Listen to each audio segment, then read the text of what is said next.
Welcome back. Welcome Retrocast.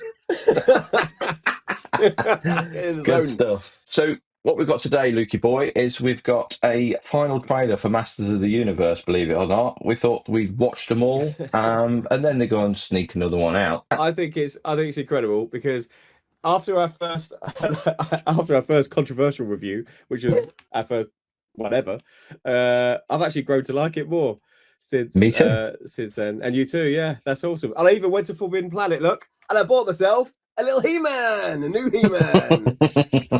Nicholas It's grown on us. Galitzine. Yeah. Look at him. He looks good, doesn't he? It looks fantastic. And his little dress. His skirt, sorry. It's good to eat. So he's going to go pride of place with the other retro ones. As I say, this is really exciting for me, really, because as a kid growing up, being really excited about the possibility of there being a new He-Man film, and actually there is one now, and actually got new toys and stuff. It's really exciting stuff. Absolutely. And word of mouth going around, it's just generally getting more and more exciting. The more you've sort of seen and heard, like the Skeletor, there's a talking head toy, isn't there? So I've heard more of Jared Leto's lines of Skeletor. And to be honest, I know I mocked it a little bit before, thinking it was like a Tom Hardy impression of when he was Bane. Oh, hello, He-Man. Speak of the devil, and he shall appear. What the hell is going on? Even though it's a little bit like that, I've grown to like that a lot more, and thought he's actually sounds like he's done a really good job. He's come across as me as very menacing as well, which is really really it's cool. a mix, isn't it? Because Skeletor is a true villain, but he's always had that comical vibe. You know, the Alan Oppenheimer from the original animation obviously had a large element of humor as well. Spider brain, dummy, fishy fools, muscle-bound buffoon. That's a good one, Skeletor. So it's a real fine line, and to be honest, what I've been hearing from that toy mask thing and the little snippets you've heard in the trailer so far, I've actually grown to like it. I think it sounds like he's done a really good job, actually. I have to see. Obviously, I have to see it in person. But also, sorry not to take up all the chatter, but I told you in the week, didn't I? I'm also really excited about the movie, even more so, because it turns out I know Beastman. You know the voice actor of Beastman. Gary Martin, his name is. He's a voice actor that I've worked with on a movie called Ultramarines for Games Workshop. He was in our original test thing for that, which made it so we could actually get the funding. But also he played several of the characters in the film as well. Captain Severus, do they respond to our astropaths? The voice of the Honey Monster. Basically, he's a real good voice actor. The Honey Monster. He played the Honey Monster, yeah. Don't tell him about the honey, mommy. Exactly. Yeah. So for all the American viewers, the Honey Monster was the sugar puff. We used to have cereal. Well, we still have got cereal. And we used to have a great big fluffy yellow Honey Monster dude that used to. He was the character of the front of the packet, wasn't he? I think I don't know if he still is. I don't know, but he was. I've reached out to him though. When I heard that he was Beastman, I've reached out to him and. Hopefully, we could get him to have a little chat with us, because that would be lovely, wouldn't it? He's just a lovely guy. That's amazing. Absolutely amazing. It's wicked, isn't it? Right. So that's obviously made me feel a bit closer to the film as well. And yeah, I'm just generally more and more excited about it now. I've caught up in the buzz. And you said something about there's a soundtrack that's out now that I've been deliberately not listening to until we do this recording, because I wanted to hear it with you for the first time. But that sounds really good from what you've said. It sounds amazing.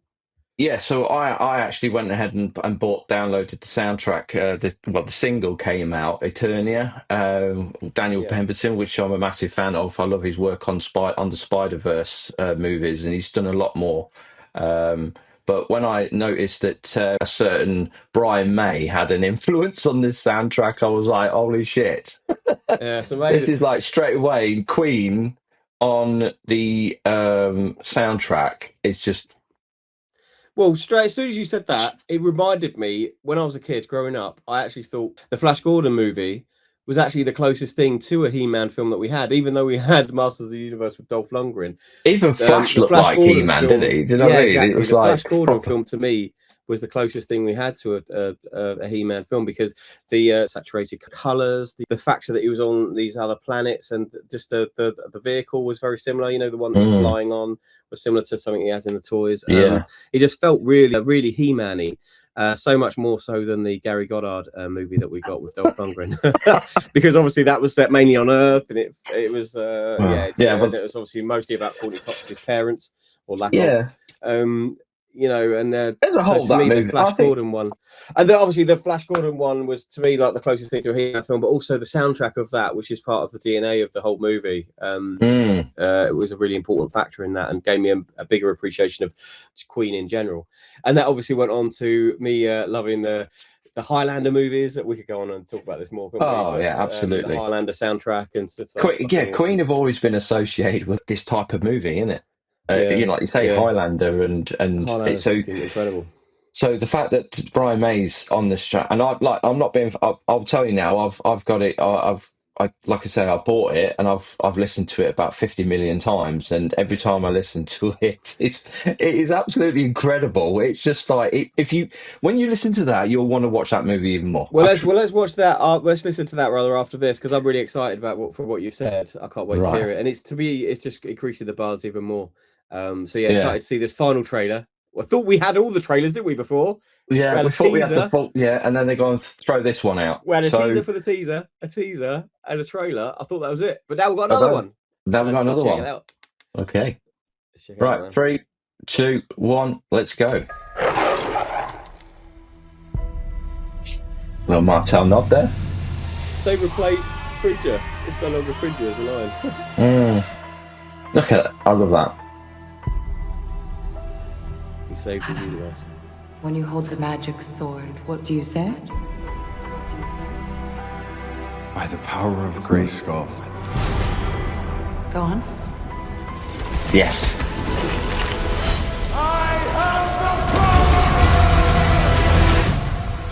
Now you're ready.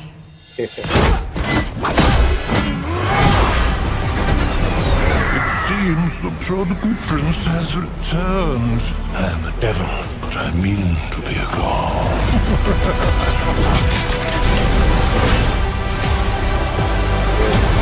What am I supposed to do? You are he who will restore peace to Eternia. Skeletor took my family, and he destroyed our world. I'm gonna fight for it.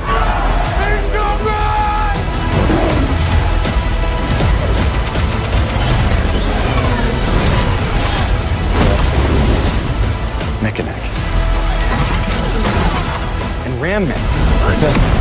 Hell yeah! And you, Fisto! Mr. Allen! It's Adam, dude. Hey, put your neck away.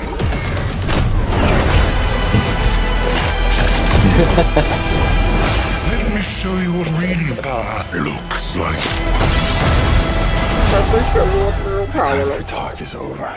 It could sound good.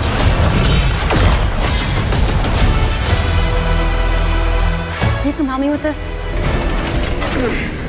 Whoa. It is quite heavy, so if you could just... Oh my god, yeah. Look. That's good. Wow. That looks so much better than the others. And you know what I also noticed? It's deliberately not showing Cringer as much. Maybe they heard my review. I'm slagging it off. Yeah, because they didn't have Cringer at the beginning, did they? As the logo, they didn't have that, and they showed a hell of a lot less of Cringer in that Battle Cat. Do you know what? Right, when I found out this final trailer was coming out, I never watched it, but I was keen to find out what people were saying about it. Yeah, and everyone, including myself now, this should have been the first trailer. Yeah. This should have been the first trailer, because I think it would have set the tone for the whole... That was straight away. You know, when I said out of the He-Man movies, the 87 movie, he never said by the power of Grayskull. Right? I thought that made you happy. So I heard that at the beginning. That's why you fucking hated that, didn't you? Oh, I hated it, man. I hated it. By the power of Grayskull. Yeah. Why didn't you say it? That's how he transforms, by the power of Grayskull. I have the power. Now, and the sorceress is actually teaching him as well, which is really cool. And I thought, she sounded great. Skeletor to me sounded great. Trapjaw, one of my favourite villains, looks amazing. It does. I'm gutted though. You couldn't see Beastman in there or hear Beastman. Oh no. I don't. Do you think he's got a big part, Beastman? Because he was a big character. He's still fucking awesome, isn't it? Beastman was a big character in the show, wasn't he? He was, yeah. He was like his main henchman in the animation. He was always in it. To the He point was. where I remember as a kid being a bit like, fucking Beastman again. He was always in it. But I had his toy, like I have to fish out his toy. But now that I know Gary's the voice of Beastman, man, totally got to get a Beastman toy, the new movie, get him to sign it, or ask him to sign it rather. Man, Yeah. it's awesome. It's great. Yeah, but where's Beastman in that trailer? That's annoying. But no, Trapjaw looks great. And like you say, I've got a new love for, or appreciation rather, of what Jared Leto's done with Skeletor's voice. Even though it is a bit like Bane, isn't it? It is a bit like, hello, Batman. But I could see why he's done it, and it leans into like the humor, the comical side of it, like the Alan Oppenheimer rendition in the 80s. It leans more into that, the essence of that, whilst being something new and cool. Mm-hmm. I think. Anyway, yeah, I think it's working, and yeah, I'm really excited about it. And you said about the Brian May Queen sound. That sounded very Queenie to me, didn't it? Yes, it is. And I'm excited to hear this track then. Oh, mate. Right. Okay. So this is the Masters of the Universe. This is the sound. Well, it's a song. So on this single, there's Eternia, which is with Brian May, Daniel Pemberton, and Brian May, and then there's the second track is Eternia, but it's the end credits one, which is slightly different, and it's absolutely incredible. The end credits one, but I think the end credits one will save for the movie. You can. I'll save that one for this. Just listen to this one. You don't need to listen to the end credit one, but the end credit one. I'll just give you a little bit of what I think it sounds like. It starts off like something from The Witcher. Now, the game. Right, if you've ever played The Witcher Wild Hunt, it's got that kind of feel. So some kind of like medieval, mythological. You know what I mean? And it just makes me feel like exactly like something like it would be played in a TV show or something of like the Masters of the Universe, like Eternia. You know what I mean? Funny enough, it's called that, but it just gives me that kind of vibe, and it just blew me away when I listened to it because it goes crazy. It's like I'll let you decide what you think. Let's have a listen. Yeah, no, keep having a listen. So what you're saying is there's two versions. One version you're showing now. Sorry, I could hear myself. I sound really nasally. Don't know. I've got a cold. But so the version you're showing now is the single release version, and then there's another version that's there's a single. Credits. So on the single, there's two tracks, and the second track is the end the end credit version of this. So I'm guessing they're going to be playing it during the end credits, obviously. Okay. So I'm playing. But you're saying which one do you prefer? I like both of them, but the end credit one's like really cool as well. It's got a little bit of a twist on it that sounds a little bit witchery at the start. Yeah. But then it goes into this, so it's just amazing. But anyway, let's give this a listen. Obviously, I'm already excited about it. Seeing the name Brian May there, and obviously it's giving me Flash Gordon vibes. Which is to me the essence of what I felt like He-Man should have been like in the 80s. So yeah, excited to hear it. You ready for it? Right, 3, 2, 1.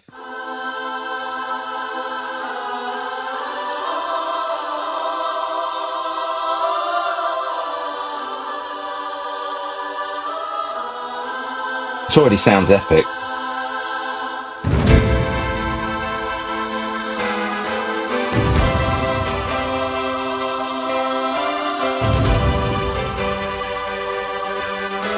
That synth is great. Beautiful. It's not the same as the 80s, yeah.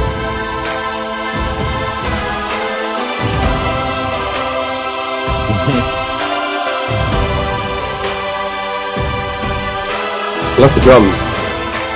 Yeah, very epic, isn't drums. it?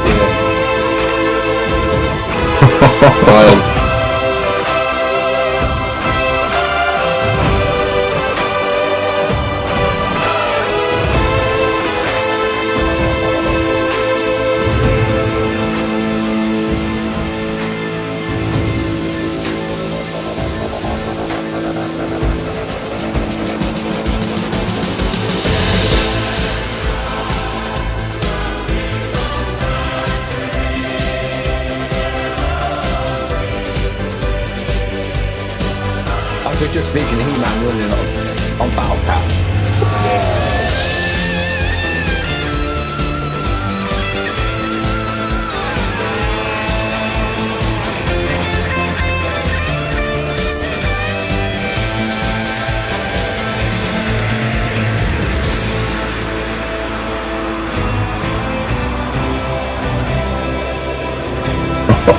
Oh, he's Travis Knight. He's really got it right, isn't he? But it's got that 80s feel, hasn't it? It's a fine line, He-Man, isn't it? Between like the cheesiness and the epicness, the warlike-ness of it. And it's somewhere in between, isn't it? The campiness and the action, adventure. And I feel like that's what the Flash Gordon movie did for me. Similar feels, which is bang on. Just what I wanted. Yeah, so it's the same. This is what I wanted as a kid, watching the Masters, the Gary Goddard one. This is what I wanted. But obviously they didn't grow up with it like we did, you know?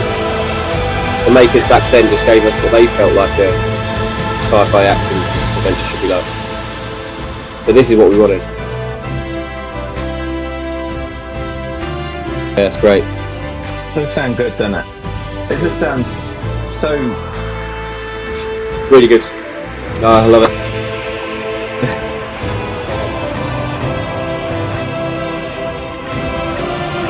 Even the cover of the single, look at how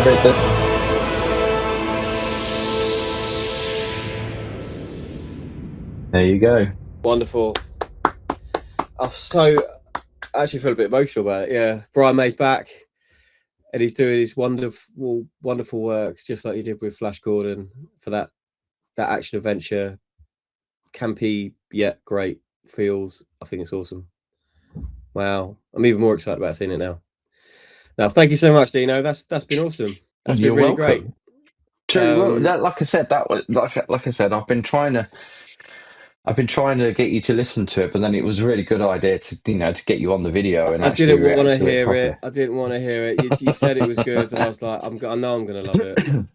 No, thank you I think it's great that I saved it for now, and it's really, it's given me. I'm feel proper hyped for this film now. I am proper hyped now. I'm literally I'm excited for it to come out. I was excited before, but it was just like you say, we was over analyzing everything, and I think and it but was that's just because we love reaction. it so much, and it's so close to us. It's so close to us, Exactly. That's the thing. You're gonna feel like that because it's your personal. You feel personal about it. And no, now after seeing that, I want to go out and buy a fucking He-Man sword.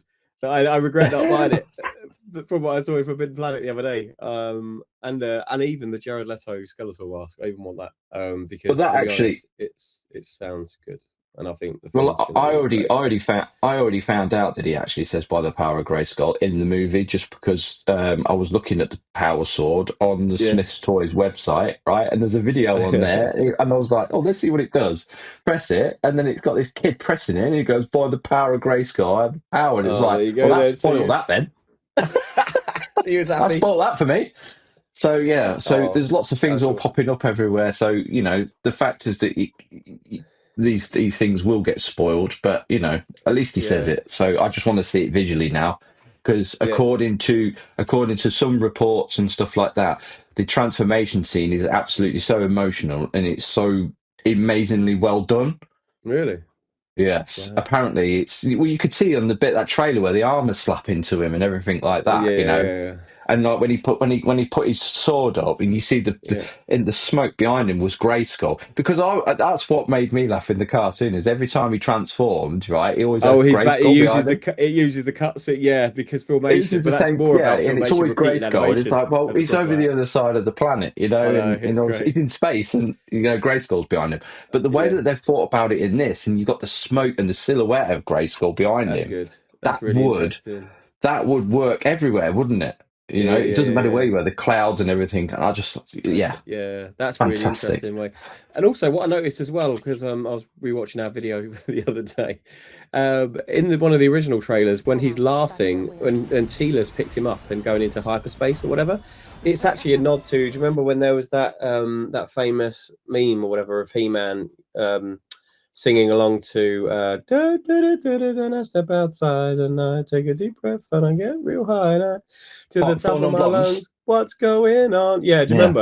And I say, hey, and when he's doing that bit in the animation of that famous video, it was like laughing, wasn't it? And it's all the rainbow colours behind him laughing. Close up, He-Man. No, but in that one of the original trailers that we watched in the other video, I'll probably show in the edit that again, but he's sort of laughing as he's going back, and it's all the rainbow colors sort of on his face, and that's obviously a nod to that YouTube video as well. So it's just amazing how Travis Knight is like capturing all of the different, even like the memes and things that have happened with He-Man over the years, and kind of putting them in this piece of art, I guess, you know, for us all to enjoy. Incredible. I'm excited about it. I'm really excited. All right, well, next time we talk about it, it's probably going to be after we've watched it, isn't it? Yes. Yeah. Well, that's going to be really good. Well, hopefully we'll see if we can get some, because we'll probably not see it together. But if we do, that's great. We're getting out of a theatre reaction. We'll just record ourselves on our phones and stuff. Yeah. But, you know, if not, we'll just do that anyway, and we can mash it together with what we actually honestly thought. I think we should record ourselves before we go into the cinema, even if we're apart, like you said, and then we'll do this, like where you talk about our reaction together. I think it'll be awesome. Because I said to my mum, I've already spoke to my mum, and I said I want to take you to go and see it, because my mum's just as big a He-Man fan as me, because she watched it. She watched it with me. Probably even more so because of Dolph Lundgren. Yeah, well, no, she didn't even know. Do you know what? She's never watched the '87 movie until I told her. Did you? She'd never watched it. She never knew there was another He-Man. She borrows all of my He-Man DVDs and she rewatches them and that. She just remembers all of just the cartoons. And there was one time, yeah, she absolutely loves it, right? And I remember she took me to when we was in Leicester. She took me to a pantomime, Masters of the Universe pantomime, and it came in from America. And we went to an actual show, and my mum thought it was going to be an absolute, you know, could be rubbish, right? We went there, and it was one of the best things she'd ever seen. The costumes, the soundtrack, everything was there. Even the transformation when he put his sword up, they managed to do this on stage. Wow, it was bonkers, and really good. I was very young. I was about 4 or 5, so I can't remember it. I remember all I can remember it was Skeletor was down on the bottom of the stage, and He-Man was going across this rope bridge across the top of the set. Yeah, he was like sneaking into Grayskull because Skeletor taken over, but it was the costumes and everything just looked like. Mate, you make me jealous. I want to see it now. Yeah, but I wanted to remember it. The thing is, though, that sounds amazing. And I just wanted to say, you've just reminded me that Roger Sweet, the creator of He-Man and Masters of the Universe, actually died fairly recently, didn't he? I just hope that he got to see some sort of cut of the film. I don't know. Do you know if he saw? No, I've not read anything or anything like that. But recent, he passed, wasn't it? So he might have saw something of it. It's sad. So just say thank you to him. Thank you, Roger. We salute you. Thank you for giving us the Masters of the Universe. Awesome. Right, okay. All right, dude. I'll catch you later, all our Retrocast fans. See you later. Don't forget to like, subscribe, and comment below your favourite Masters of the Universe characters, yeah? And if you want to give us some shit, that's fine. We can take it. Especially no problem. Yeah, especially me, yeah, absolutely. Okay. By the power of